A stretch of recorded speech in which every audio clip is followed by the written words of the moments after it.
I haven't received any apologies. Has anyone else received any? I think I'll just put one in for Evelyn for lateness. I am expecting that we will see her join us at some point. We all have the agenda in front of us. Are there any conflicts of interest at this point? I'll take but I'm happy to move the apology for lateness. Thank you. And a seconder. Thanks, John Body. Evelyn's just joined. Oh, there we go. We don't need to worry about that. We can scrap that one. Perfect. We can carry on. Any conflicts of interest? Scanning, can't see any there. Brilliant. Item 3 is confirmation of minutes of the Taupō East Rural Representative Group on the 14th of October 2021. That was held out at Rangataki, if my memory is any good. Yep. Yes. Could I have somebody move that those minutes be accepted as a true and correct? Yep. Thank you. Yeah, and a seconder. Happy to Thank second. Thank you. Are there any matters arising? No. Okay, we'll move on to reports. Item 4.1. Sorry, Evelyn, we're going to put you a little bit on the spot there, that you've just come in, and I hope you don't mind. But we would just love to hear a Papa-Kainga update, please. Sure, no problem. Look, sorry, I was having a little bit of internet, having a couple of internet issues, and if there's a bit of a lag, I can actually go into another room. So, hopefully I'm okay. But kia ora everyone. My pleasure to give an update on the Papa-Kainga. As you know, Tauhara North No. 2 Trust partnered with TPK to do 27 Papa-Kainga homes in Reparoa. The 3 projects are the Mita whānau based at Tautoko, Tauhara, and Tauhara North is the administrative manager. Waimahana, 7 homes. Again, Waimahana are the administrative manager there too. There are 4 2-bedroom units at each marae being built as well. And these are targeting the kaumātua elderly housing for them.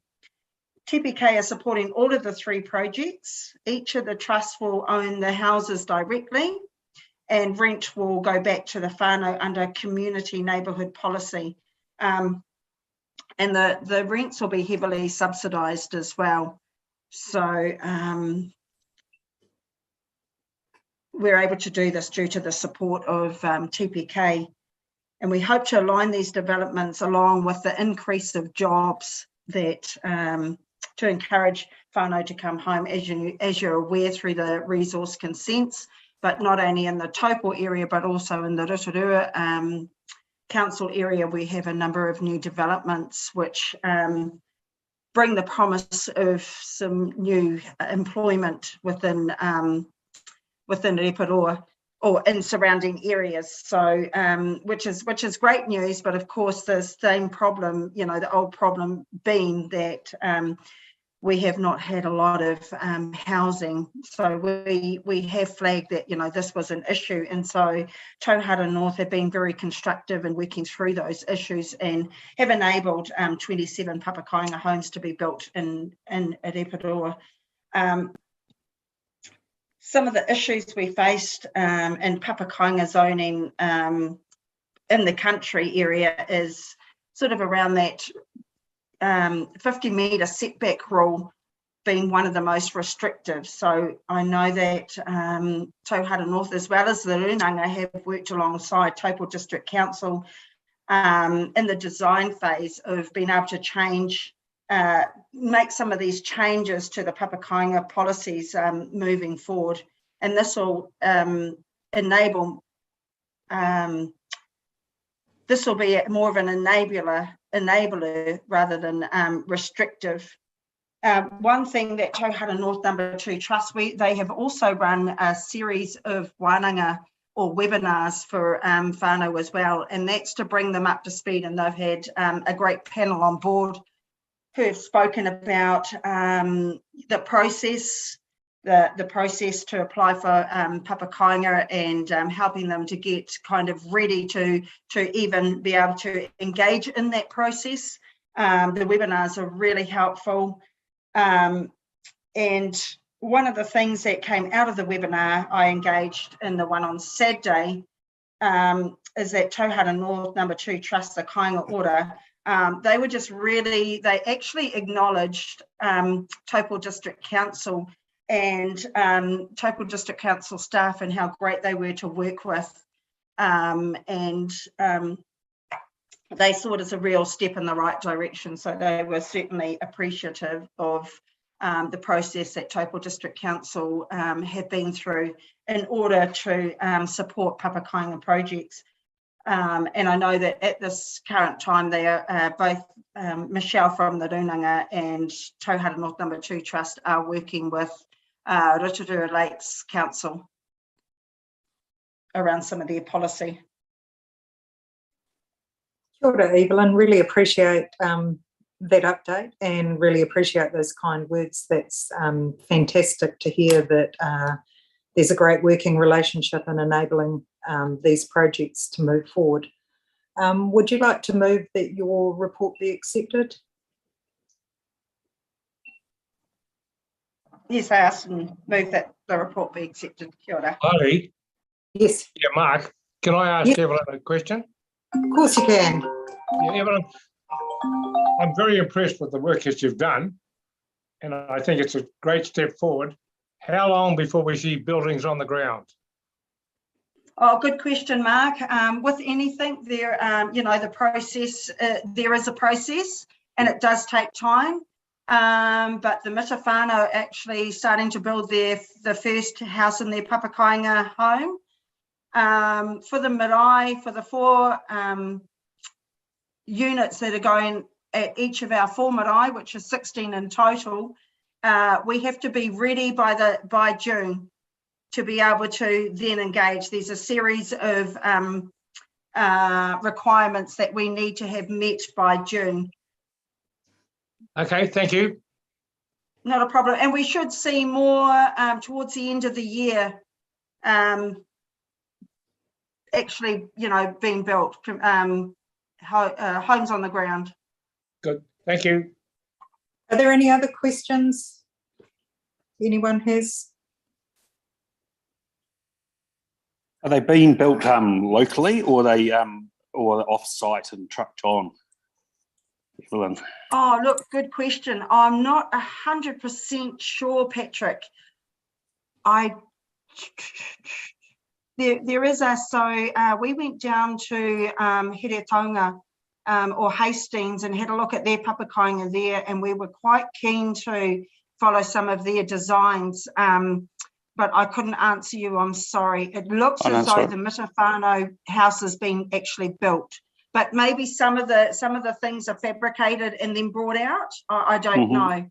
Yeah, No, so I'm not sure, right. Patrick. Yeah. Oh, that's right. No, thanks for that. Anyone else?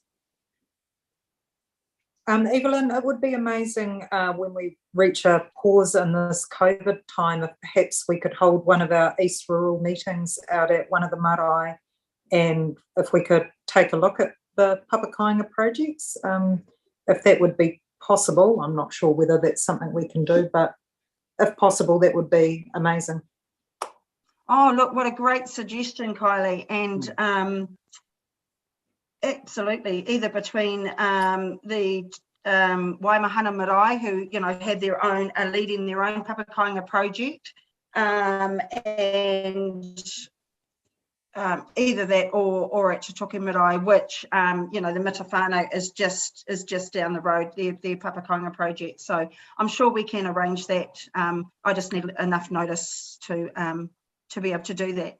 Great idea. Thank Towards you. the end of the year, hopefully we might be a little more stable.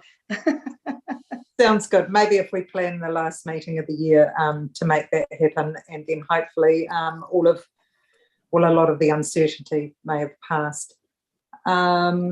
Thank you for the opportunity to present too. Kia ora. Kia ora. I don't see any other hands up, so we'll move to item 4.2, which is a verbal update on the Nukaho plan change. And we've got Hilary, I believe, here to offer some discussion and presentation to us. I'll hand over to you, Hilary. Kia ora, and thank you for having me. Can you see and hear me okay? Thank you. Okay, so Nukaho was a private plan change, so received from developers or a group of landowners back last year. So it's taken a wee while to sort of progress through the process. We went through submissions earlier this year, and then hearings, earlier last year, and then hearings in November last year. And so the panel have just recently released their decision. The panel was made up of 3 commissioners that were selected under the Tūwhare Toa Joint Management Agreement. So we had David Hill as the chair, and then Dale Hanua, who was the Tūwhare Toa selected commissioner, and then our councillor Kevin Taylor. And so the decision recommended that the plan change be approved, and the council accepted that decision last week, and now it is notified for appeals if there are any. It's 30 working days for appeals. There were a few sort of modifications, I guess, that the panel recommended be made to the plan change. And I don't know, I'm not sure, just an interest, I can pull up the map if that would be useful for people to see visually. I can give that a go if that's of interest. I think the other members would appreciate that, Hilary, if it's not too tricky. Thank you so much. That's all right, so hopefully you can see that okay. So just to get a bit of orientation, so Waiake Drive down through to Control Gates Bridge.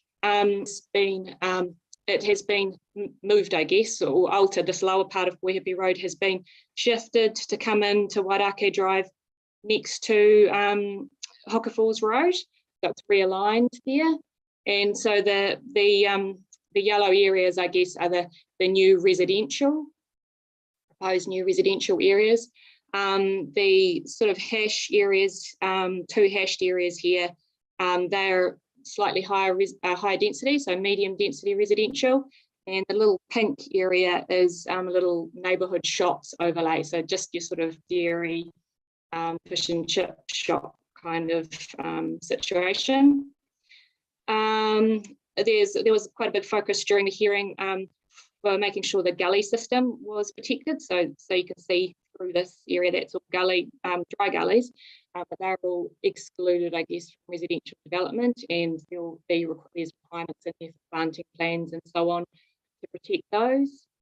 The rest is mostly just indicative layouts for roading and how it's going to fit together.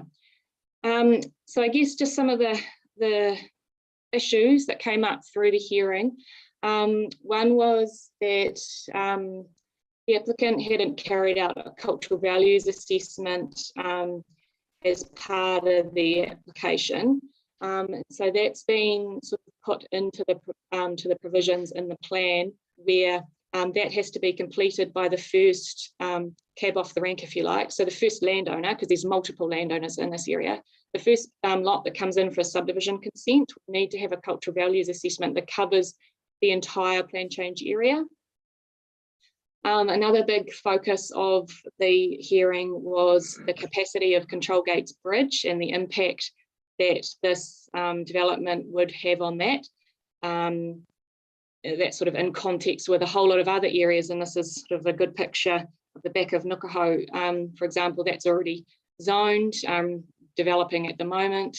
So there's all sorts of land that's already developed or zoned for development that sort of goes into the mix as well.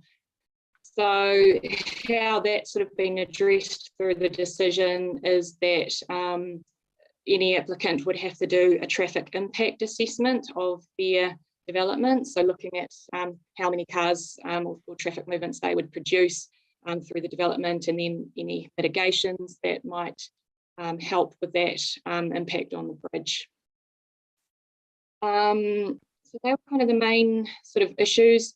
There were some minimum and maximum lot sizes introduced, and that was sort of just to make sure that the land was mostly just used or developed efficiently. Obviously, this has been identified as a growth area for Taupō for quite some time. And so making sure it's used well and efficiently was sort of one of the issues as well. The other kind of main thing, and this was in the plan change right from the start, is that no development in this area can occur until capacity for wastewater has been addressed across the bridge. So there's kind of a trigger rule, if you like, in the district plan rules that say nothing can happen until that's been addressed in some way. So so that was put in there by the applicant when they developed the plan change. Yeah, so that's sort of kind of it in a nutshell. Happy to take any questions for anything that I may have missed. Just firstly, Hilary, I'd just like to say thank you for that presentation. You have been out and presented to our committee before, and I'd just like to say how perceptive you were of potential questions that you were going to be asked by this group. So well done for reading your audience so well. I just had an issue that was brought up with me between last week's meeting and today, was just around the February 2012 flood that came down through those gullies where there were large boulders moved through, and properties at, I think at the end of Garden Grove, I think was the address that I was given, you know, that large chunks of property were swept away. Has that been, I guess, has that health and safety issue been considered with this development, that there'd probably be less land to absorb and more runoff due to the structure of the properties? Yeah, there was a big focus on the gully management through the hearing process. It's a little bit tricky, I guess, for the panel, because they can only make decisions on the land within the plan change area. So they have to keep the scope contained, I guess.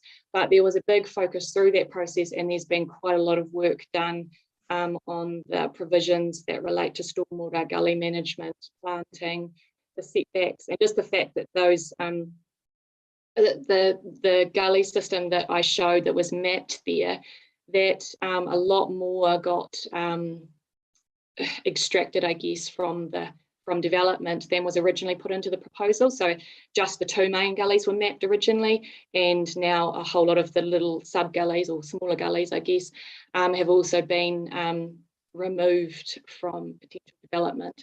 So there was a big focus on that through the process, and it was definitely high in the panel's mind when they made sure the provisions addressed those issues. Thanks, Hilary. I'm sure that there are some other questions that people would like to ask, so I'll open up for any other questions of Hilary. Perhaps not. Hilary, you might have... Oh, sorry, I did have my hand up. I was just trying to find where to lower my hand. I can see it now, but it's up in the roof, so it didn't show very well. Sorry. Oh, okay. Sorry, that's probably how I've got my... Hey, Hilary, thank you again.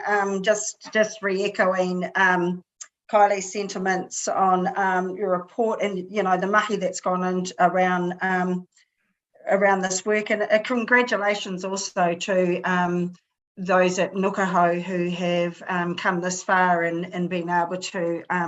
Multiple land ownership is very difficult, and it has its own set of restrictions and encumbrances. So, you know, I do congratulate them. I guess my question really, though, is towards council, and you probably got a fair idea what it's about, and it's just around, and, you know, I say this every time, it is around the wastewater being piped over to the more southern side or southern end of or southern side of the Waikato River, and why why haven't council considered a waste management plan, waste management station at around Nukaho or around that, on that side of the river, the Waikato River? This might be sort of getting outside my expertise. I'm looking at Gareth's going to pop on, I think. So I'll hand over to him to answer that one. So, Evelyn, that is an option. At this point, the thinking has been to hook that side of the river, the western side, over into town, and that's partly financial, and that's the cheapest way, but also, to be honest, environmental. It's the least risk way, is to have one really flash plant that goes really well, rather than the more plants you have, the more moving parts and the more likelihood for failure. So that is a big consideration as well. So, but what we're doing is just starting the process, working through an optioneering process, basically working through the different options, because there are different options, and doing that with particularly tour in terms of what those options are, what the risks and the benefits are for each of those, and that will then spit out an answer. So it is still potential that might be the case in the future. At this point, our preference is definitely to hook it back, just because we see that as lowest risk and lowest cost. But again, we've got an open mind and really willing to work with our iwi partners to be able to work through that and get to an outcome. Oh, thank you, Gareth. Through you, Madam Chair. It is good that council are looking at those further options, and I'm supposing that developments will only grow, that this won't be the last one, and I guess it is really just preparing for the future. And given, River Iwi do have concerns around some of the spills that have occurred in the past, and we do want to see and be ensured that going into the future, we are looking at future-proofing development as much as we can.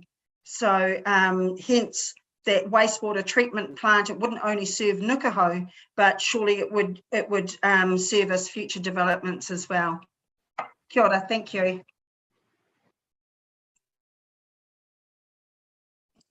Thanks, Evelyn. Are there any other questions that anybody has?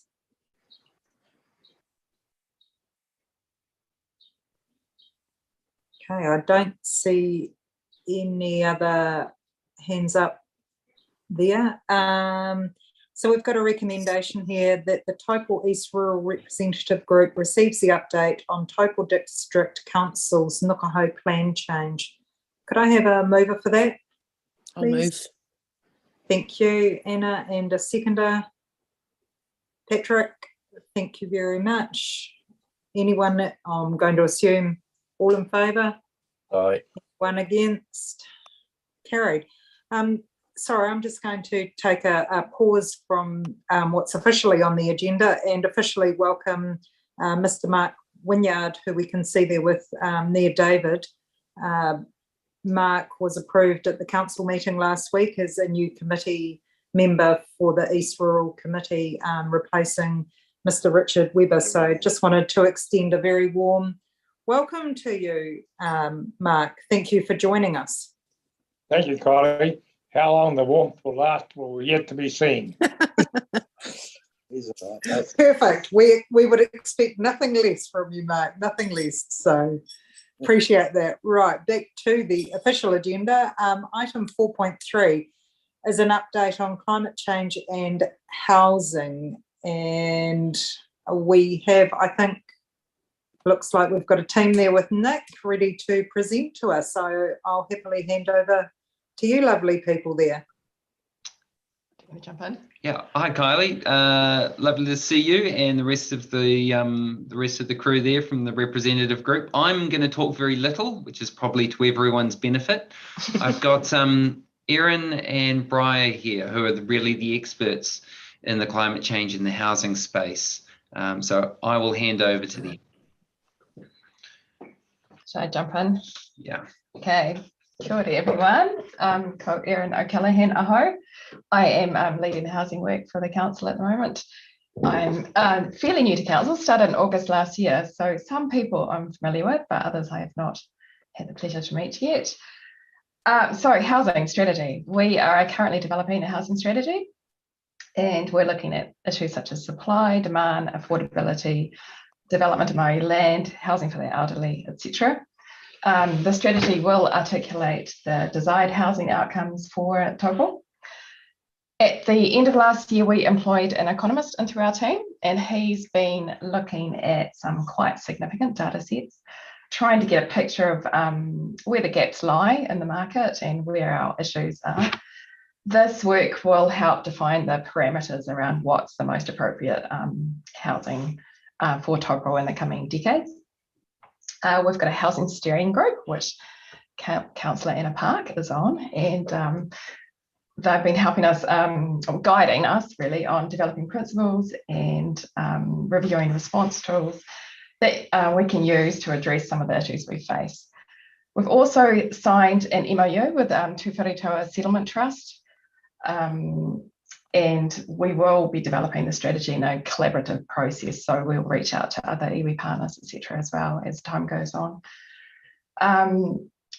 If you're not aware, Te Wharetoa Settlement Trust have their own housing strategy, the Kainga iwi strategy, and they presented that to us last week. So we are working with them and some central government agencies as well, we're in conversations with. In parallel, there's a piece of work that's going on with the property team who are looking at the EUL, the East Urban Lands, and they're developing a business case for the land release strategy there. The EUL does provide us a mechanism to address some of the housing issues we've got in the district. So the idea will be that the land release plan will align with the principles that we come up with for the wider housing strategy. At the moment, the timeframes are that we will have an EUL land release strategy tabled by the end of March, and the housing strategy, draft housing strategy, probably May, June. But there's still lots of conversations to have with different stakeholders and partners, and we're having workshops with elected members as we go, and then go out to the public hopefully by June of this year. That's it. Thank you very much. Are there any questions that anyone has there of Erin in regards to the housing strategy and the update that we've just received there?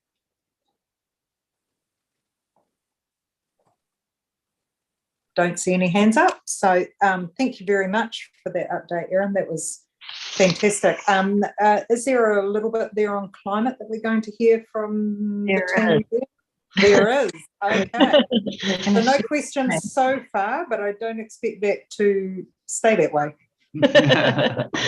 Kia ora everyone. My name's Briar Forlong. I joined council late last year, and I've been supporting our senior climate change advisor, Aidan, on developing council's sort of approach to climate change and what steps we'll take.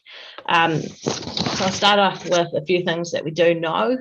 In 2018 and 19 year, we developed an emissions inventory. So that told us a bit about the emissions we create as council and community emissions as well.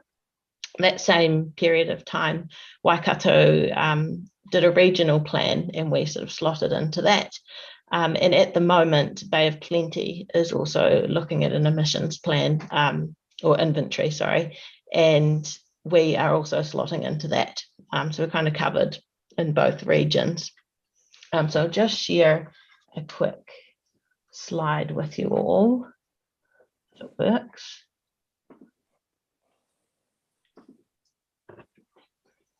Perfect. So can everyone see the slide? Yes, cool. So this sort of breaks down our emissions profile. We haven't included all the numbers here, just a few of the key ones. And we've used this as a snapshot to guide us in our approach to how we will respond to climate change in the district. So in blue here, we've got the council emissions, our direct emissions. So you see council vehicles there. We've got about 100 vehicles, all adding to our emissions. And we do use a lot of electricity in our buildings, in our facilities, and water plants. We've got some other emissions in fuel, gardening equipment, a bit of natural gas, and some other bits and pieces, but these are our two main sources of emissions. A little bit, I'll just circle here. Further into the circle, we've got areas where we overlap with community. So while these things are community waste, so we've got rubbish waste and wastewater, it's our processes around them that have a significant impact on the amount of emissions outputted.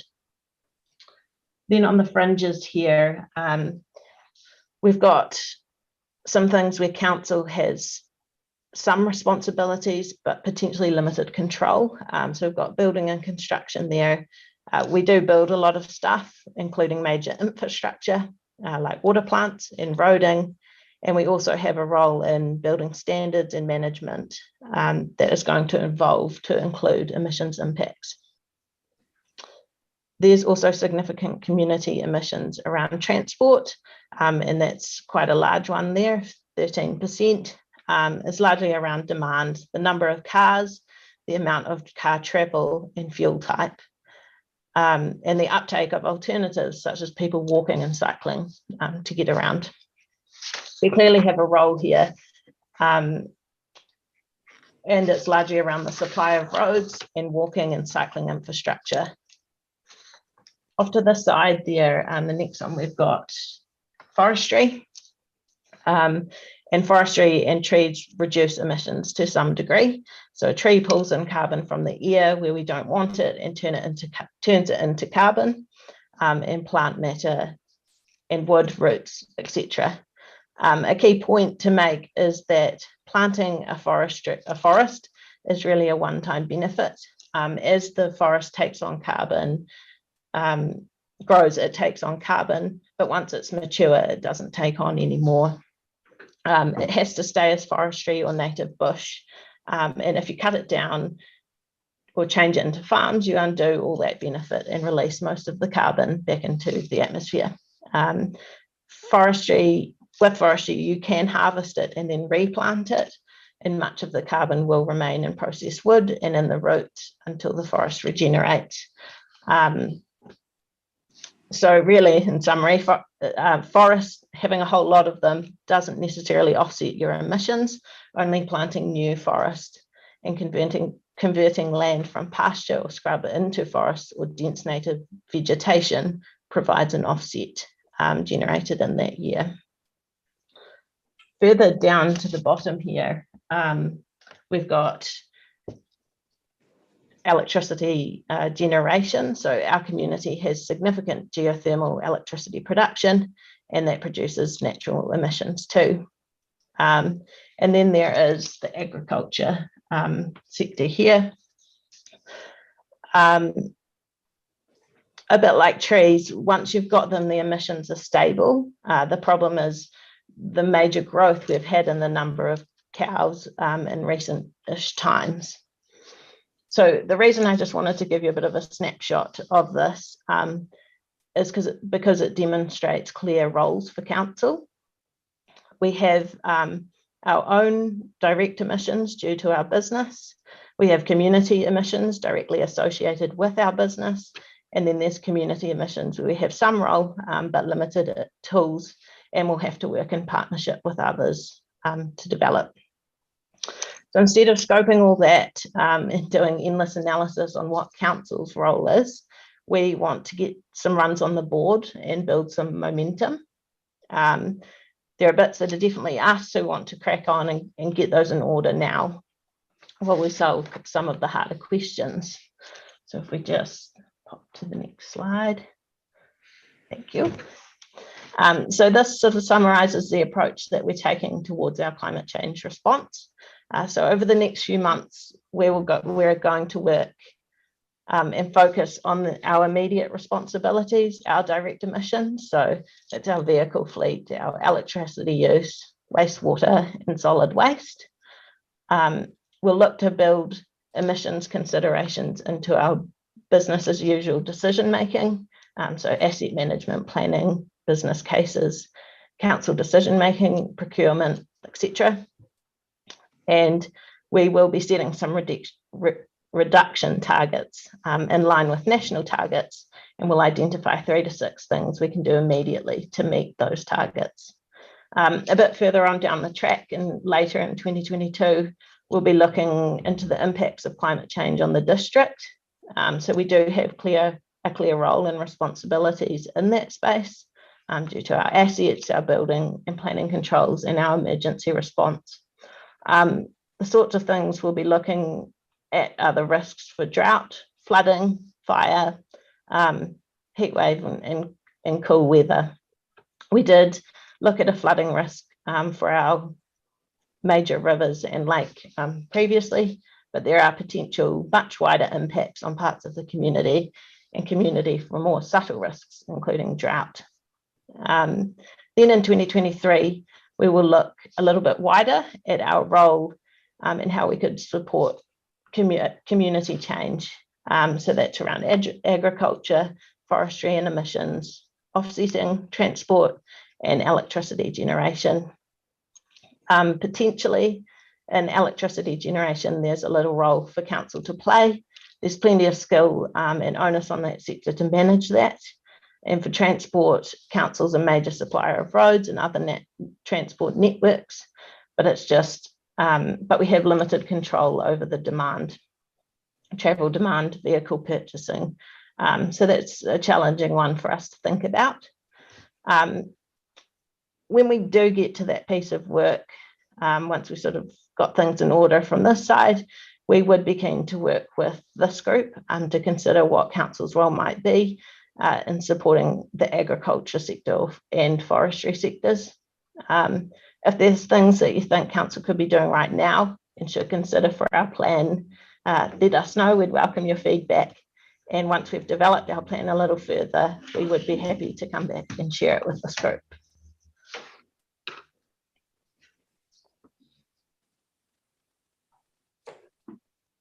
Thank you, Briar. I guess one thing that just came to mind as you were going along, there are some new buildings being considered to be developed by the council. Are they looking to be green buildings? I haven't quite seen that detail on the plans that I've seen so far, but clearly if we're moving in this direction and they're going to be new builds, just wondering where that sits, and then we'll open up to everybody else. Awesome. Probably answer that one, Chair, is that sustainability is a key part of all of those builds. They might not necessarily be certified 5 or 6 Green Star buildings necessarily, but sustainability is certainly the key driver for them all. Thanks, Gareth. Are there any other questions or comments from anybody? Yeah, Kylie, just regarding the agricultural side of things from the Rural East type, like this stuff's been done by third parties already, by government and beef and lamb and dairy NZ and things. So, from my point of view, I don't think the council should get too involved in that because it's just a waste of money. It's been done by a thing. And the farmers got a lot of input already into that process. Where I think the council, and I think everybody who drives along a rural road at the moment, that Transit and NZTA and whoever they are now, want to slap up an 80 or 70k sign everywhere. I think at the end of, to get things flowing efficiently on our areas, rural roads, will reduce sitting at traffic, at roadworks and things. I think, that's probably the area for the rural community the council need to concentrate on, not so much telling us how we should be farming or what we can do to help on that side. That's sort of been dictated a little bit from central government. So I think at the end of the day, it's getting out, keeping the infrastructure up to the rural people. We pay a fair chunk of rates between the Maori trusts and the rest of us out in the rural community to spend some money and keeping things efficient out there. Look, completely agree. The last thing we want to do in this situation is reinvent the wheel. There are a lot of other people, as you say, particularly sector groups, who've already done a whole lot of good work in understanding those emissions reduction opportunities for different sectors. We're not going to go over old ground. What we'll do is we'll look for any gaps that might exist. And I imagine there's probably going to be a primarily urban focus in that regard. But certainly we'll be focused on gaps rather than going over old ground. Yeah, I certainly think infrastructures of things, like, EV cars and like hydrogen. My understanding is there's a green hydrogen plant being trialled in Taupō District. Those sorts of things could benefit the transport trucking industry. If there's infrastructure to be used, people will use it. But at the moment we can't buy an EV ute on the market. They are coming apparently, but it's still 2-3 years away because the European market isn't big on utes, and so they're just putting their money into private vehicles. So utes are at the bottom of the list. So we need to just bear that in mind. Yep. And there's not very little we can do. Good points. I think probably to that point as well, Patrick, I went to a sector meeting last month, and the way that things are proposed, we're sitting at $250,000 per farm coming off their bottom line. I don't know of many farms that have got a spare 250K. But what that could potentially do to our community, looking at how much GDP the rural sector provides to our community, and if you're cutting that much out of every single farm, it's got to come from somewhere, and that's what the bill's looking like it could be. I think that during COVID, the sector's certainly proved its place in the community for keeping our communities going financially. And saying that the sector is trying as hard as it can. I know that Fonterra's just put its first electric tanker on the road, so there are options that are coming quickly. But I do think, that's quite a scary proposal that came through. Let's see where it lands. I'm not sure where it's going to. But any other questions or comments? Kylie, I'd like to support Patrick to agree that there's been a big swing in farming towards environmental responsibility in the last 20 years. And we will work with the total community. But what frustrates us continuously is uninformed comment from a lot of people. And the lady, Erin, I think it was, talked about pine trees. Well, farming is exactly the same thing. During the season when we're farming, we take up all the carbon we produce, and it goes into livestock, milk and meat and stuff like that. And it's released when it's utilised in some way or other. So just let's make sure the progress we make is positive, but based on fact. And sometimes we get frustrated by idle comments that have no relationship to the reality of the situation. Thank you. Thanks, Mark.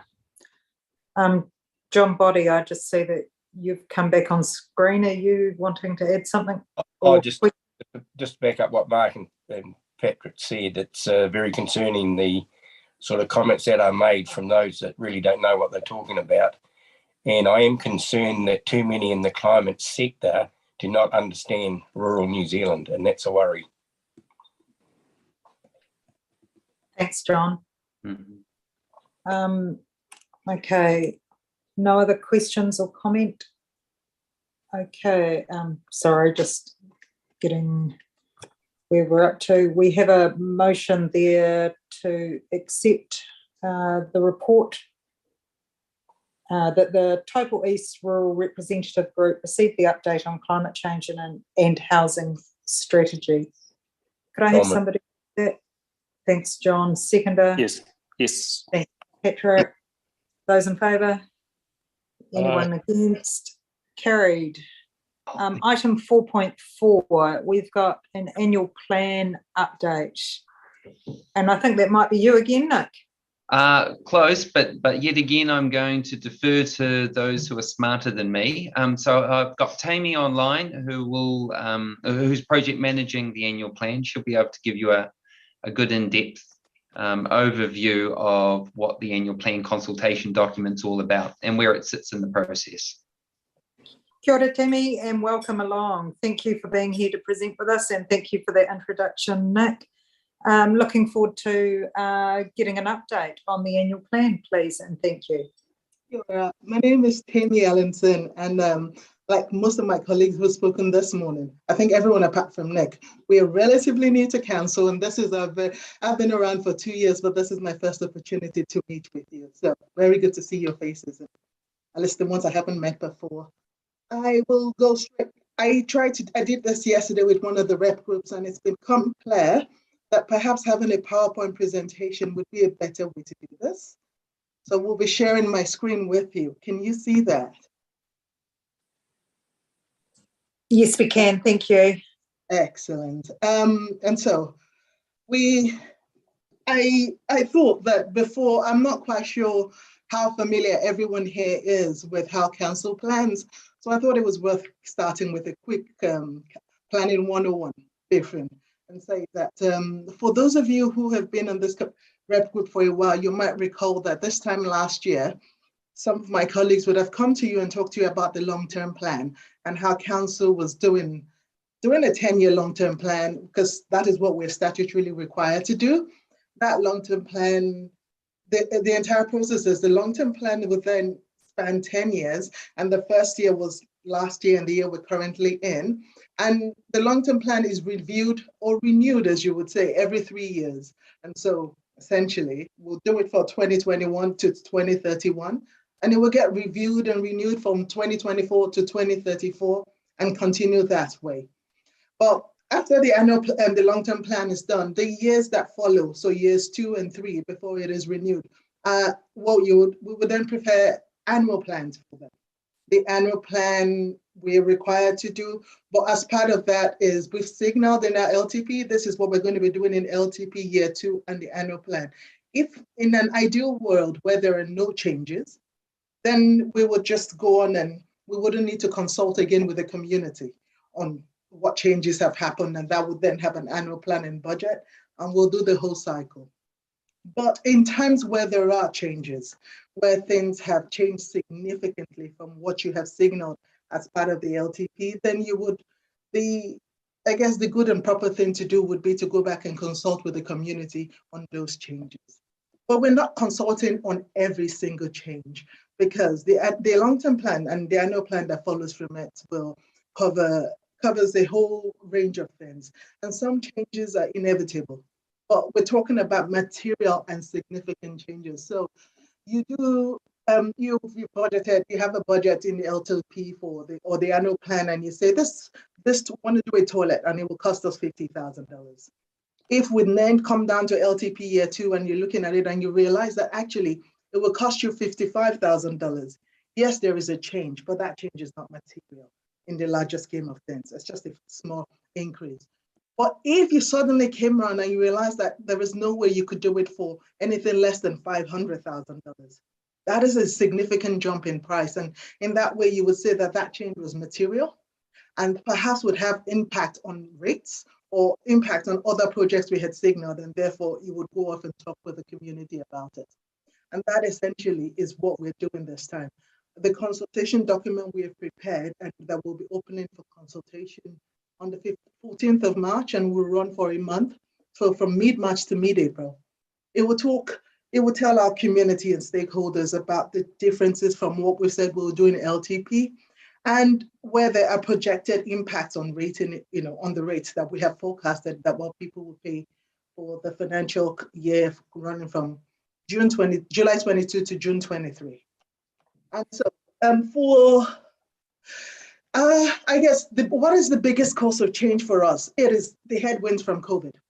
It's that gift that never stops giving, in that you continue to have unplanned changes that no one can reasonably foresee, even with the best of intentions. That's the fact that initially in the environment within which when we were preparing the long-term plan, everyone was worried about perhaps there even being an economic slump and having to push out projects that will prop the economy. And then we had this boom, which has been a good thing, but not so much of it. It's been too much of a good thing in some ways. And so what it's done is that it's required us to have this balance. We have to maintain this balance now as we're having shortages, staffing shortages, contractor and labor shortages. Some of our contractors are unable to recruit staff to do the work they need to do. We're also having resource shortages. I'm sure some of you have heard that the price of concrete or cement or steel is going through the roof, and when you can get it, that is. And we're having to balance those shortages along with sharply rising costs. There are costs that we had foreseen or forecasted at the project we said will cost maybe 2, 3, 4 million. And suddenly we're realizing we need an extra 1 million or 2 million to finish it off. And there's a cost and they're rising, but we have no clear end in sight what that will do and what that will. And so for the consultation document this time, what we've said, what we're asking the community is, we're taking them on a journey to say, this is the environment in which we're working on. Omicron is the current flavor of COVID. We don't know what else will come or what impact that will have into the next year. But we do know that with these changes, we might be required to adjust. The full range of the adjustments are hard to predict, but that when we're choosing to adjust, we will be looking at various criteria for making those decisions. And so we're asking the community what they think about the criteria we're setting out. We talked about this environment. So that's one of the questions in there. But, so we'll be talking to them about whether, when we're looking at whether the level of comfort with some of the criteria we've put in place for decision making, things around whether the projects represent a balance between the well-beings, or whether they're good value for money, or whether they are achievable within the set time. And therefore, as you can imagine, you're doing that as each project, it is hard to forecast in this environment how far out or achievable a project will be. But there are some things that we know we will not be able to do, or that the environment of the scoping within which they developed has changed. And for those key projects, we signaled them in the consultation document and said, yes, we know, we can see right now from this angle, the writing is on the wall, this is not doable. And some of those, I do not think any of them are particularly within the Taupō East Rural Group area that should impact or be of interest to you specifically. But thankfully that decision is not dependent on my knowledge of Taupō geography, which is shocking. My colleagues in comms are making collaterals. They're making documents where they're preparing one-pager informations that will go around to all the different settlements and parts of our district, and which would then highlight for them the key things in our annual plan that perhaps are of interest to them and they might want to have a stake in. But from the top of my head, nothing really comes to mind for you right away. Now, we also, apart from the prevailing environment, we thought it was efficient to bundle a couple of things while we have the community's attention and to them about it. One of them is fees and charges. We're hoping to make some changes to some of our fees and charges. The large chunk of them were set for 3 years as part of the LTP, so they stay as they are.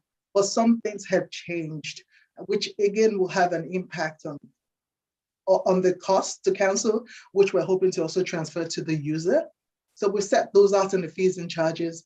There's a slight increase in rates, again, but not for the town center Taupo management rate, which is a rate that is paid by businesses and commercial enterprises that are operating within the Taupo CBD area. They support the town center Taupo, which in turn supports them to do advocacy and help them amplify the business. And so they've asked for an extra $18.50 on the rates, and we're going to be going out to the community on that. And we've done a slight refreshment of our significance and engagement policy, which is another document the council is required to have. Our version was done in 2014. And so we thought it was about time to perhaps just give it a few minor tweaks. No major changes. If anything, it's more about simplifying language and helping to make it easier for both the community and also for staff to know when is a matter significant, and when it is significant, what is the appropriate level of consultation that might be required. So yes, these are the things we're hoping to talk to the community about over the next 1 month as part of a public consultation on the matter. Kia ora, Timi. Really appreciate that presentation. Are there any questions or comments that anyone would like to make? Scanning the screen, not the room. It feels a little bit odd doing this. Thank you very much. Could I have, sorry, just getting my other device to open. We have a recommendation that the Taupō East Rural Representative Group receives the update on the Taupō District Council's annual plan. Could I have somebody move that? Thanks, Anna, and seconded Evelyn. Thank you very much. Moving on to item 4.5 is an update on Council's review of speed limits, and I'm guessing perhaps we have Bryson and, oh yes we do, there's Bryson. See, I'm just coming in there. Bryson, thank you very much for being with us today and for presenting this transport strategy. I don't envy your position. This is probably going to be one of the tougher groups that you get to present to, I would suggest. However, this is not a decision that has been made by the Taupō District Council. This is a decision that's come down from central government, and we are charged with doing something with it. So just with that in mind, Bryson, I will hand over to you. Yes, good morning. Today, I assume that, Claire, I believe, came to you last year. Sorry. Claire came to you last year and talked to you about our upcoming speed management plan, and that we were working on it. So since then, we have gone away and we have drafted a speed management plan, which was attached to this meeting agenda. So hopefully you've had a chance to have a read through that and have a look at it. I've also attached the draft consultation document, and so we're actually planning on taking this through to consultation beginning on the 14th of March. And we recognise that this is actually going to have a lot of community feedback from various parts of the community, and we're trying to, and as part of that, we've recognised that and said that we'll run this consultation period for 2 months, so we won't be finishing until the 13th of May. We've also coming up with a bit of an engagement sort of a plan and trying to work out how best to engage each community within our district, because it is a district-wide plan and a speed management plan, and it's going to be involving lots of different people. So I guess today I just wanted to present to you where we're at, the fact that we are going to consultation and trying to gauge some feedback from you about how we engage with your community and how we best do that, to get their views and get their opinions on this speed management plan. So I don't know if it would be helpful, but I could give you a quick overview or a recap of what that speed management plan is and where it sits. And then we probably could just talk about, I'll get your input on how we actually best engage your community. So the speed management plan is it's a 10-year plan that has different priorities. So the first 10-year plan split into 3. So the first few years is focused on high-risk rural roads, towns, high pedestrian areas such as the town centre, and schools. Those are the really critical ones that we're focusing on. There are a few others in that first area where we're looking at service requests. What is the community desired changes for the community in that area, and areas that we've had development in and that they haven't actually had an official speed limits yet. So we're setting those speed limits through the speed management plan. With the high-risk rural roads, there are a few rural roads in this area that are affected. Poepi Road is classed as a high-risk rural road. Broadlands Road, part of Broadlands Road is included in this one, along with Whangamata Road and Market Road. So those are the ones when we're kind of focusing on for this, and they have various speed changes on them. I think Turangi-Tongariro included there as well. From yes, it is. memory. Yep.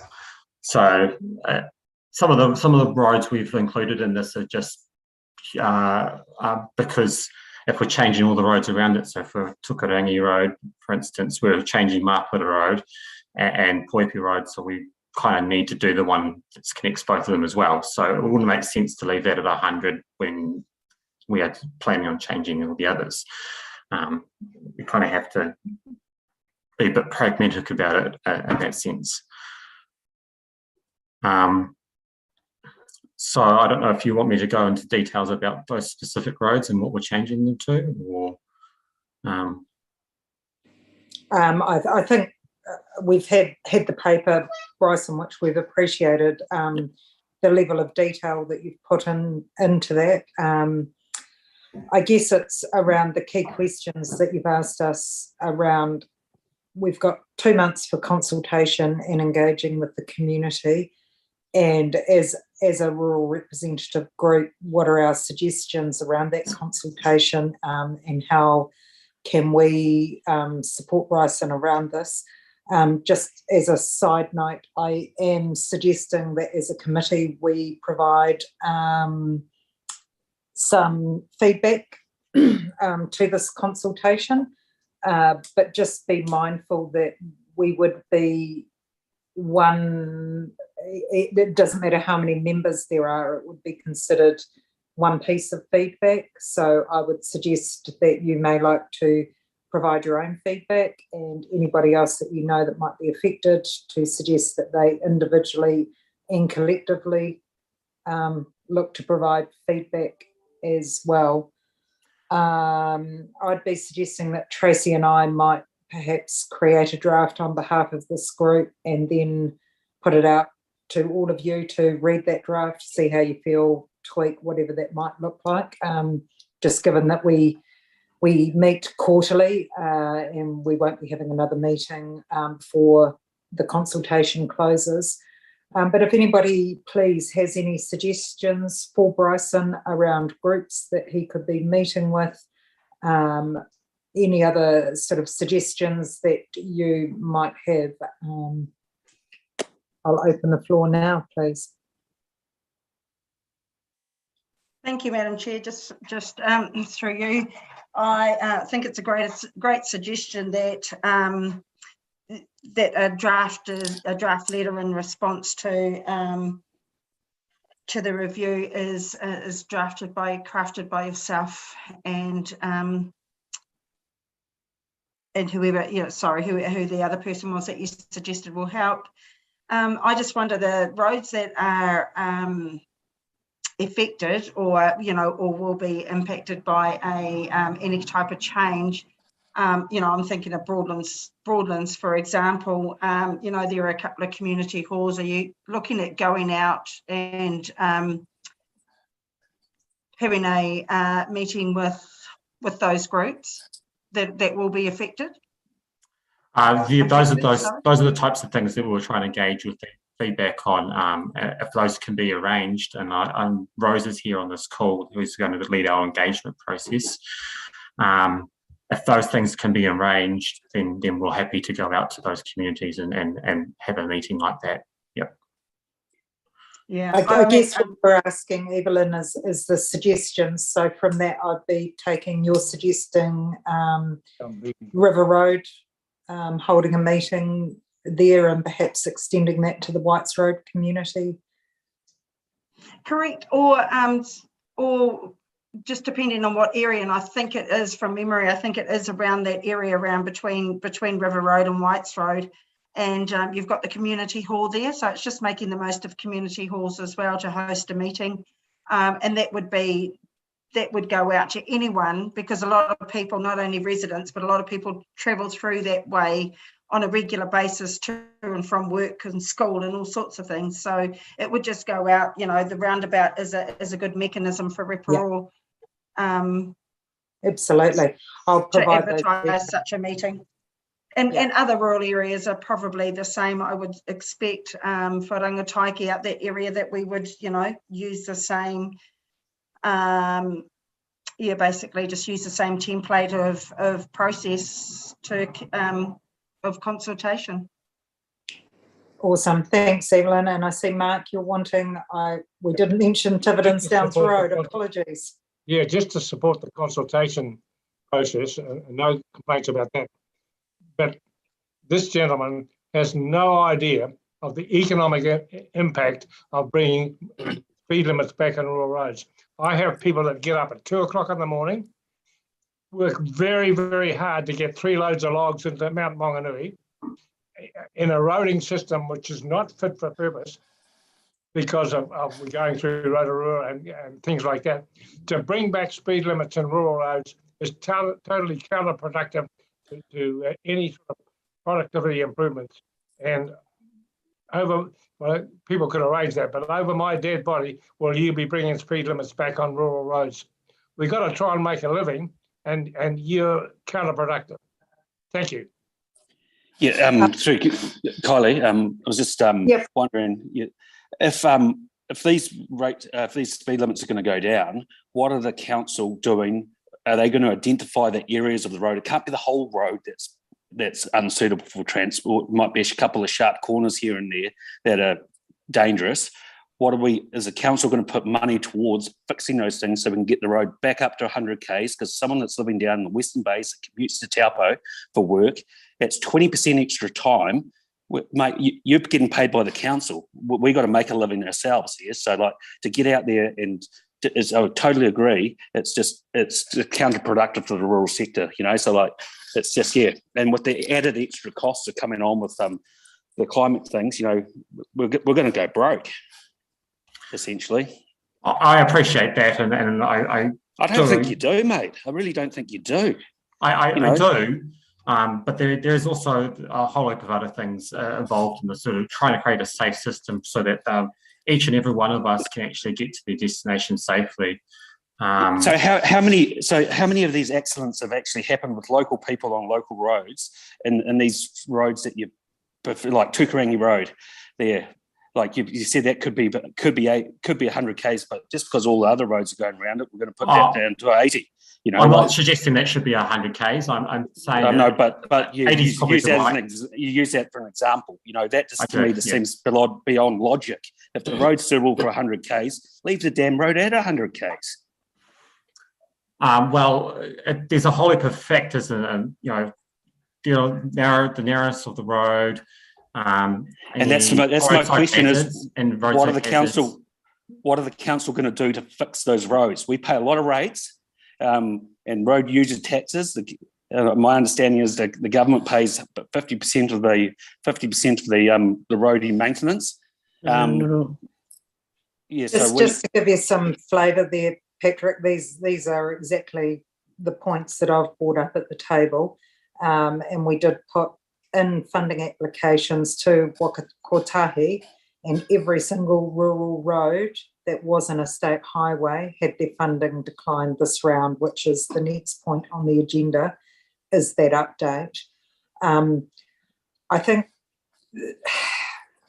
I 100% agree with everything that you've said, and I can honestly say I've brought up all of these points, including mental health and isolation and the disability to get to town. I've mentioned specific people that do 5 trips to town during the spring and what that means, and animal welfare, getting vets out to farms, etc. This is our chance now with this consultation is to put in our reasons why these speed limits shouldn't be changed, and it's about how many voices we can get to share that opinion back. Bryson's unfortunately got to do this. This is what central government have told us to do. We don't have a choice. I 100% agree with you though, Patrick, in all honesty. But our chance now is to send this back to central government. I mean, if we can get 500 people opposing this consultation, things have got to be listened to. That didn't work too well with the Napier Taupo Road, though, did it? Hardly anyone Party was up for that one, and that they just pushed it through. Communism of the whole thing. So, like, it is going back for re-consultation because of the numbers that went against it. It has gone through, but they are realising that it's not working. So, unfortunately, we have to follow process. This is the only option really that we have, is to follow the process. But again, I 100% agree with you, but this is our opportunity. We've got 2 months. I guess as each individual members of this committee, it's up to us now to spread the word as far as we can, because I know with the Napier example, I found out it was too late. It had gone. I didn't put anything into that consultation. So I guess what we're here today is to give you a heads up.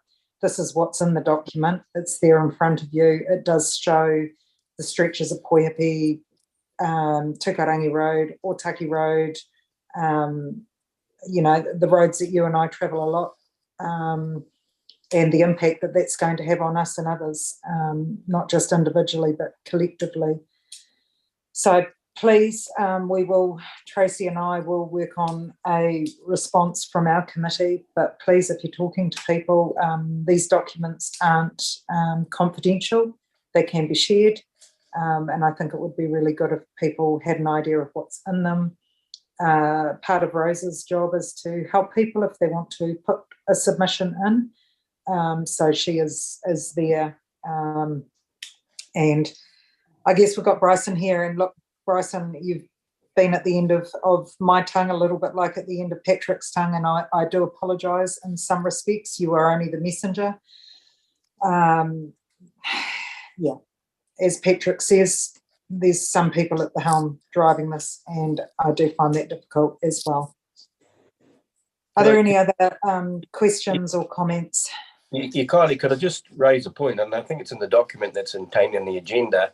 Some of the areas of the road, let's say it's 100k, the average speed is, say, 90. And when I asked Bryson, why are you changing them when they're not doing those speeds? I think, Bryson, your comment might have been, well, why not? And I think it's interesting that you raised the question and Mark raised it.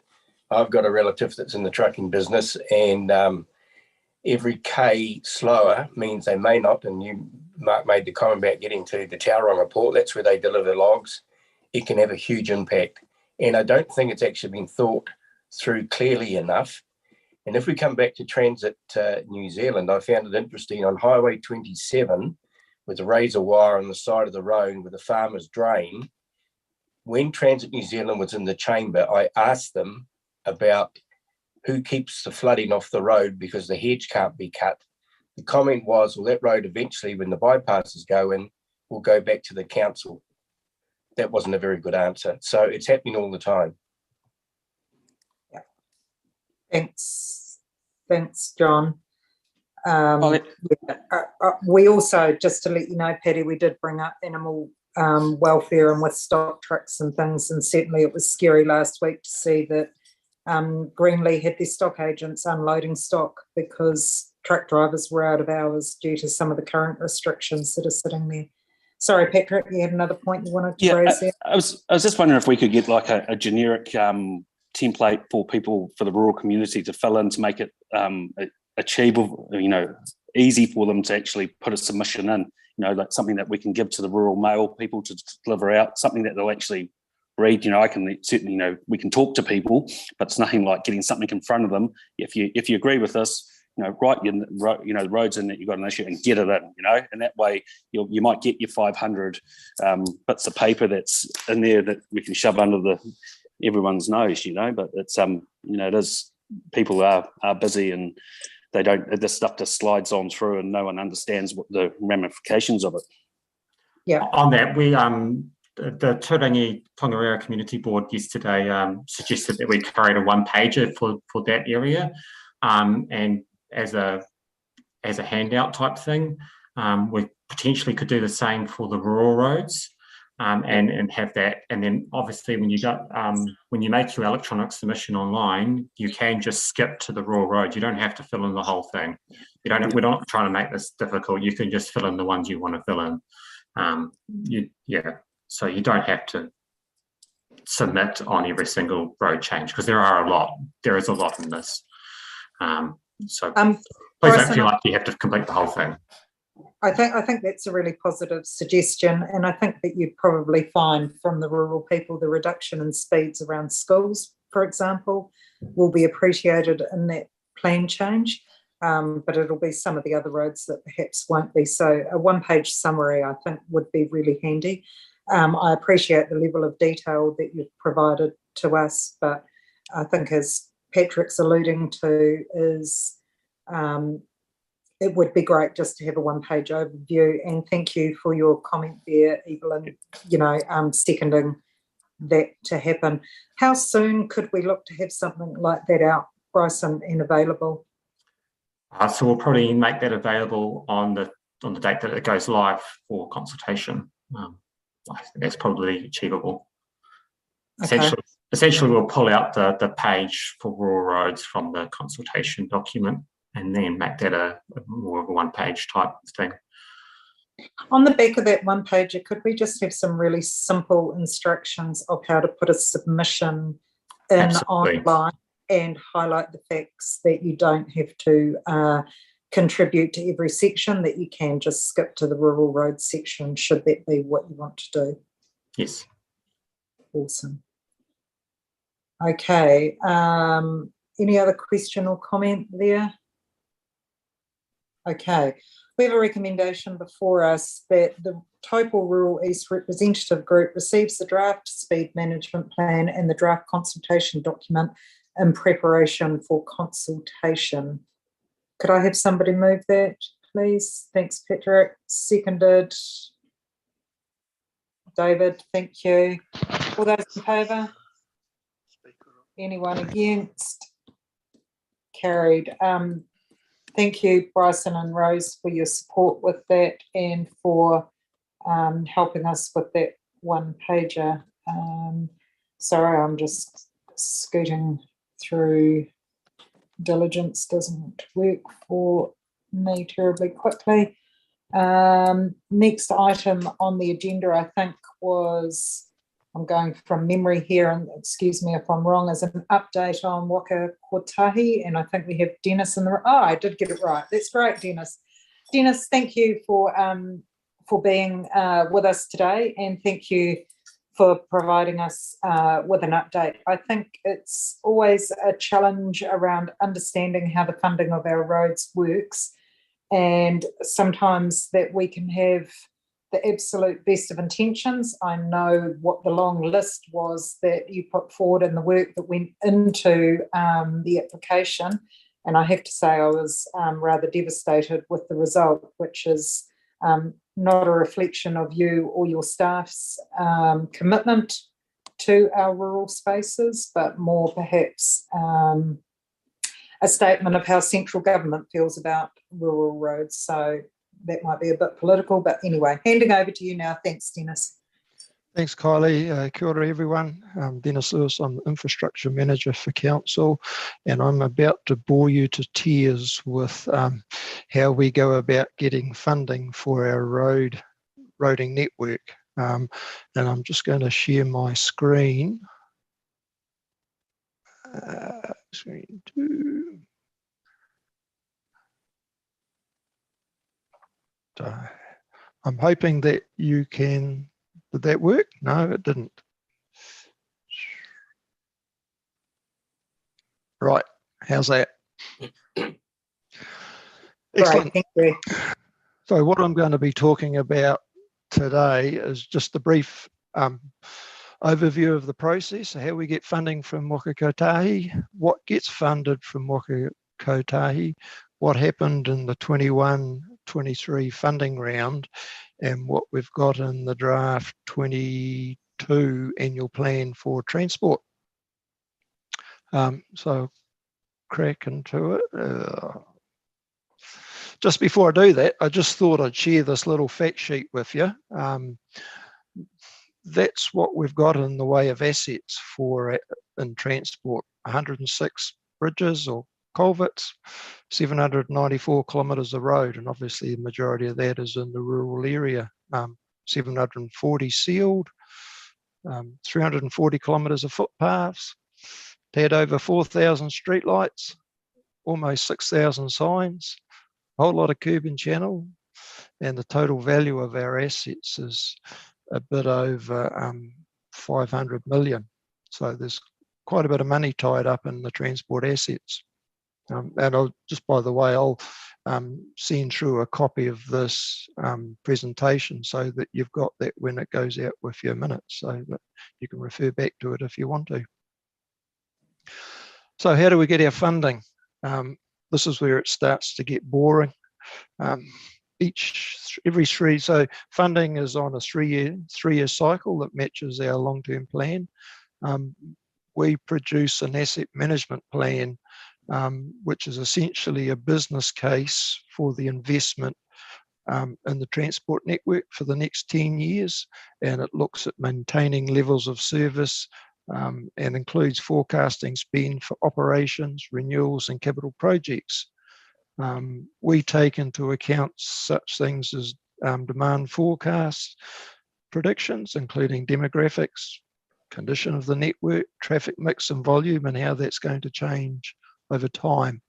What we also have to give effect to or take account of at a national level, the government policy statement on transport provides some high level direction on where the government of the day expects to see funding spent in the transport sector to support their policies.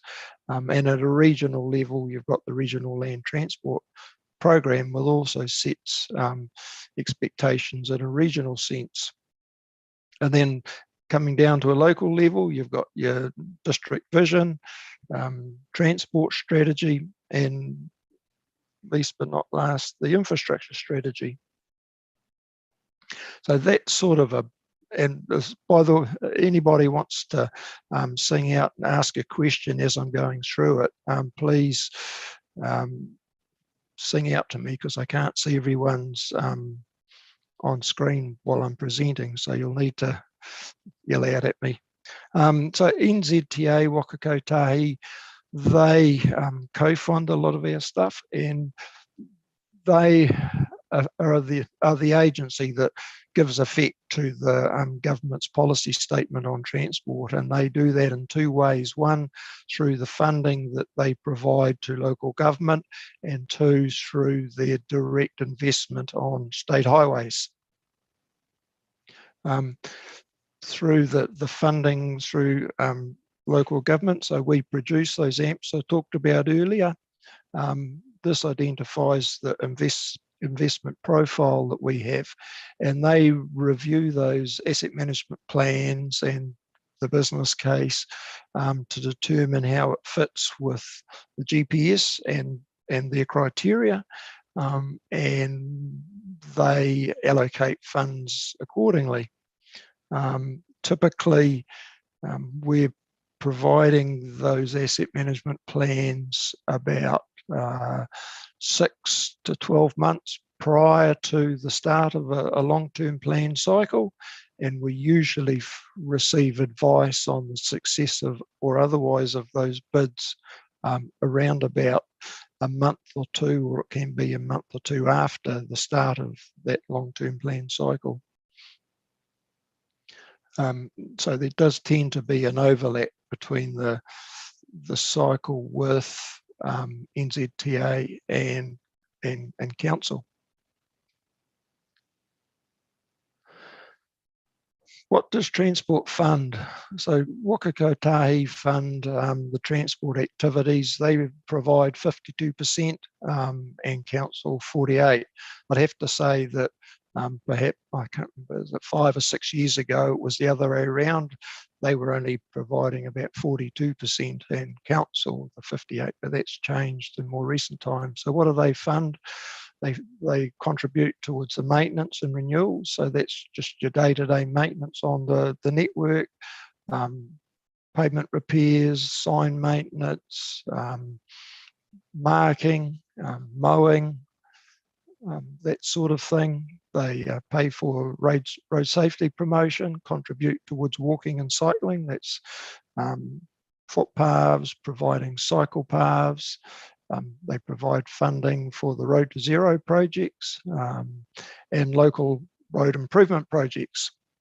What they don't provide any funding or contribute toward is things like Mangakino street upgrades that we've been doing, any parking, so on-street parking or off-street parking, seal extension, which is what we do solely in the urban area, and for larger projects like the second bridge crossing.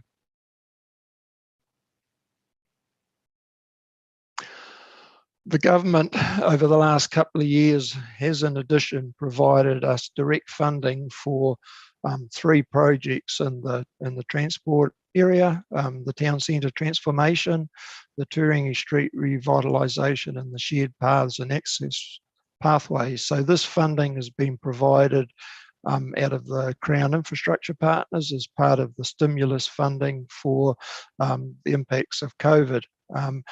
It doesn't come out of Waka Kotahi and has no relationship or impact on the funding levels that come from Waka Kotahi. I just make that point. So what happened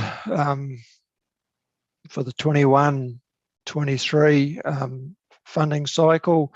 I've got a sheet up here that shows on the left-hand column all of the various activities that funding was sought from Waka Kotahi and the dollar amounts that were sought. The middle column is the amount of funding that was approved by Waka Kotahi or supported, and bearing in mind that these are total cost and they were providing 52%, and this is for a 3-year period, 21 through 24. And so you'll see for all of the maintenance activities and the walking and cycling, we got what we asked for. What we didn't get what we asked for was in the Road to Zero and local road improvements area, and that's what Councillor Leonard referred to earlier. So it was significantly less than what we had asked for. And I would point out that in previous years, most of those projects would have been funded. Just before I go on to that, one of the challenges that the agency or Waka Kotahi faced this time round, and I'm not sure that people are aware that the funding for transport is funded entirely from road user charges and petrol tax. It's what they call a hypothecative fund. So all of the revenue that's gained from those streams go into funding the transport activity. That also includes the walking and cycling activities, the policing on the roads, and I think there's some rail funding in there and coastal shipping. And with the with the decreasing use in transport, and yes, that is happening, there has been a reduction in the overall kilometres driven, with increasing fuel efficiency of cars, coupled with the increasing cost in doing work, that there is, well, there has been a sort of, the available revenue hasn't been sufficient for all of the work to be undertaken that has been requested. They're currently looking at what other revenue streams or how they might fund transport, a little bit like they've looked at local government in general, and they're working on that to try and improve that situation for the next funding round, which would commence in 24. For the draft 22-23 annual plan, all of those, so the first 4 projects: Whangamata, Poihipi Road, Turahonga Road and Broadlands Road. Those were all projects that we had applied for funding through Whakakotahi, didn't receive the 52%. So what we're proposing to do, and council is considering this in the draft annual plan, it's gone forward for funding in that draft annual plan, so council would fully fund those activities. The minor improvements, seal extension and pedestrian facilities are also included in the draft annual plan, and that's over the 10 years of the plan, and those are largely carrying on as they were planned for in the 21-23 long-term plan. That's right. Just got a couple of other, I think this is the last slide. So this is just showing you some of the other funding that is coming through in the transport area for funding. Town centre transformation, there's some additional funding being sought for that. There's additional funding for the Turangi Curb and Channel. Just refer to that earlier slide that most of this has been funded through the government, through the CIP funding. We've got the Tahara Ridge Drive intersection. This is the new development down by Rainbow Point. We need about $1 million to fund a roundabout at that location. Hillary mentioned the second bridge crossing in relation to the Nukuhau plan change. We had in about 26, 27 some funding to start investigating that. We're bringing that forward into the 22-23 year. Wairanga footpath out at Mangakino. This is a request to build a footpath out to it used to be the old RSA. And then that last one, Hooker Falls footpath. Hooker Falls used to be a state highway, and Whakakotahi is still funding 100% of any work that's undertaken on Hooker Falls Road, and we're seeking, Whakakotahi have given $1.2 million for a footpath that'll extend from the entrance into the Hooker Falls car park up to the lookout, and we didn't have that in the long-term plan. They advised us of that funding after the long-term plan had been signed off, and so this is just building it into the annual plan, but it's fully funded by Whakakotahi. Look, I'll stop sharing there now. That's my presentation. There's quite a bit of information there, and as I said, I'll provide this through to Tracy so that it can go out with the meeting minutes, so you've got those, and happy to take any questions now or at any stage. Over to you, Kylie. Look, Dennis, I just want to say a huge thank you. It was something that I didn't really appreciate when I came onto council, just how much goes on in the background and how hard you and your team try for this and work so hard for this, but just being so restricted where the funding comes from, and just the fact that we've just been left out in the dark really out of this application. I just felt it was a point for our whole committee to just be aware of, that it's not always actually a council choice. It's actually sometimes that we just can't get things over the line for other reasons. So we are looking at what we can do with that trimmed down focus, as Dennis mentioned. But if there are any other questions that anybody has there, Mark, just on mute. I'm not trying to shoot the messenger, Dennis, but Broadlands Road is my access to town. The piece of work that you did around the River Road, Tiverton Downs Road, is an example of a safe, useful road. The areas to each side means that we can run heavy tractors along there and still pass them without crossing the centre line. So it's a particularly safe piece of road. We even have room for the cyclists.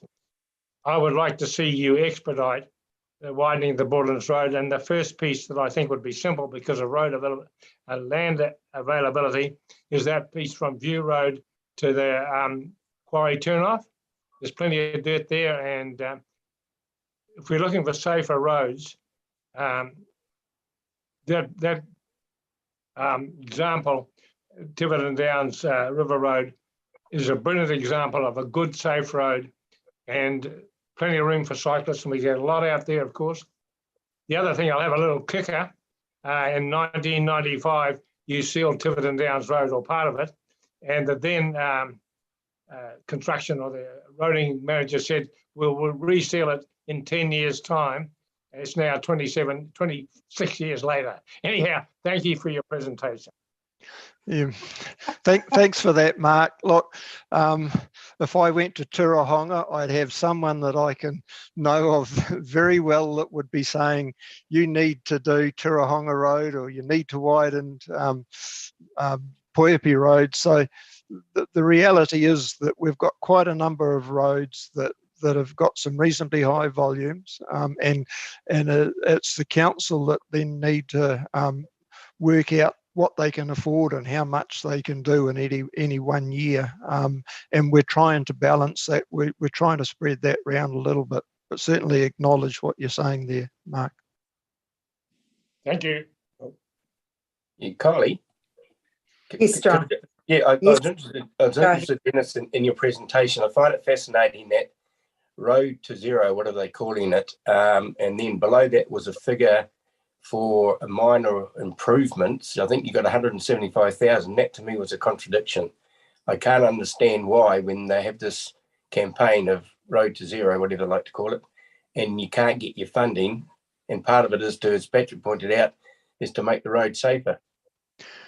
Yeah, that's largely due to how they categorise funding. So the road to zero projects, the likes of the Kittle Drive intersection, the Wairaki, Hooker Falls intersection, those types of projects. The minor improvements are that long list of Whangamatara Road widening, Poipi Road widening, that sort of thing, and they haven't afforded those the same priority as the road to zero stuff. Oh, that's interesting. Thank you, Dennis. Kylie, just a quick question to Dennis. I see there was a roundabout in there for $1 million. For the life of me, it'd be really interesting for the rural. I had this conversation with people out in the tennis and things like that, and they go, "How does it cost $1 million for a roundabout when you can go around the one outside your offices now, where the traffic lights were, seems to work pretty bloody well for a bit of paint around it, and you go over to Bayfair and Tauranga there. There's roundabouts been put there. They're probably about 100 mils high. You can drive over them if you have to, and they were put in there overnight. And I just, for the life of some of these rural people, we just can't see where the $1 million goes for a town roundabout when some of that money could be put towards some of our rural roads."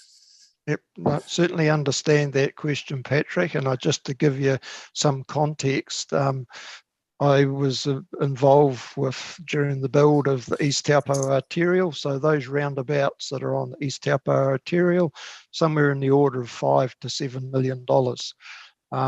The roundabout. Why? It's the size of the roundabout, the pavement, so it's physical cost. The roundabout that we're building at Kittle Drive, that's pretty close to $1 million. Yeah. Yes. So some of these other roundabouts, like these, the ones that that aren't the big infrastructure like those ones. Yep. Like first roundabout down by BP Wairaki, they built the damn thing too small. You couldn't get a truck around it, so they pulled it out. So maybe that's $2.5 million of the cost. They built the damn thing twice.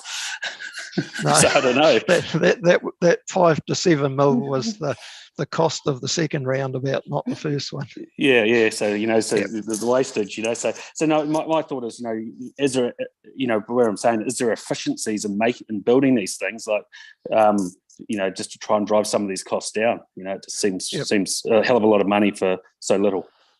It is a lot of money, and I take your point about the small donut type roundabout, that's on Tongariro Street. And yes, there are quite a number of them up in Tauranga, but you'll find the majority of those are in low volume, low-speed environments rather than in sort of more higher volume roads. I can think of a number of roundabouts in Tauranga where they are probably the same size or bigger than the ones that we're building here. Certainly they carry far more traffic. But yeah, it's just in the cost. The higher the speed value on the road, the bigger the roundabout you need to get the deflection for people to turn and to give the opportunity for people to exit out onto the roundabout. And it's just the pure physical cost of building a roundabout of that size. Okay. Thank you. Oh, are there any other questions? Comments? Thank you for your time, Dennis, and thank you for enlightening us on part of the process that goes through and for answering those questions put forward. We have a motion here that the Taupō East Rural Representative Group receives the information provided on waka kotahi funding. Could I have somebody move that, please? Cheers, Patrick. Seconder. Thanks, Anna. Those in favour? Anyone against? You're not in favour? I'll take that in favour, you two, in the hot seats. Can't hear you, Mark. Go again. He wants to say something cheeky? No. Okay. Yeah, it's quite entertaining, actually. Kylie, probably one of the most entertaining meetings I've had. The family next door, I tell you what. Look, I tell you, I promise it is the best committee to be part of, David. There you go. You won't miss another one, I'm sure. Yeah. Look, just on that note, Tracy and I got together and we sort of came up with the agenda items today, just feeling that there was quite a lot of perhaps updating and just quite a bit of information that we felt needed to be shared a little bit further with our communities. So please, if there's other things that you would like to receive information on or other agenda items that you would like to see put forward for our committee, please don't be shy in contacting either Tracy or myself, and we're happy to add items or change whatever needs to be changed. We are hoping to be able to meet in person for our next meeting, but that will be dependent on the state of the nation. I think that our next one is due at Wairakei, out at the community facility there. So are there any other questions or comments that anyone would like to make prior to closing the meeting? Oh, Kylie, just a quick one. I'm not too sure if you're aware, Ōrākei Karako, is that in this ward? Yes, it is. It is, okay. Yeah, the Gibson family from out there would be very happy to host a meeting at some stage. Just if the minute taker could just take a note of that. Wonderful family out there, 50 years to go on their lease, and the facility is top notch, but of course struggling with the international clients at the moment. So any support that anyone can give them would be much appreciated. But they're very happy to host a meeting anyway, just if we could take a note of that. Wonderful, and it might be a lovely opportunity to go and see the new po that Evelyn was involved in getting produced out there, and yeah, they're amazing. The pos are amazing. They're world class. They really are. Yeah. Thanks for that, David, and we'll note that there as well as our visit out to see the for our last meeting of the year. Evelyn, I see you've come off mute there. Did you have something to add? Oh, no, but great suggestion. Great meeting. Thanks, Evelyn. Awesome. Thank you so much, everybody, for your time. And I know it's not easy sitting looking at a screen, but really appreciate you being able to be here. And, please do take the information out and share it far and wide. I think people need to be aware of a whole lot of things that are coming very quickly down the pipeline at us. I don't think the rate of change is going to change anytime in the near future. So thank you thank you very much for all of your contributions and for being with us. Have a wonderful afternoon and look forward to seeing you all soon. Stay safe. Stay safe. Thank you very much. Thank you. Thank you. See ya. Kia ora, Madam bye. Chair. Thank you, Madam Chair. Thank you, staff. Kia ora. See ya. Kia ora. Kia ora, Bye. Evelyn. Thank you. Bye.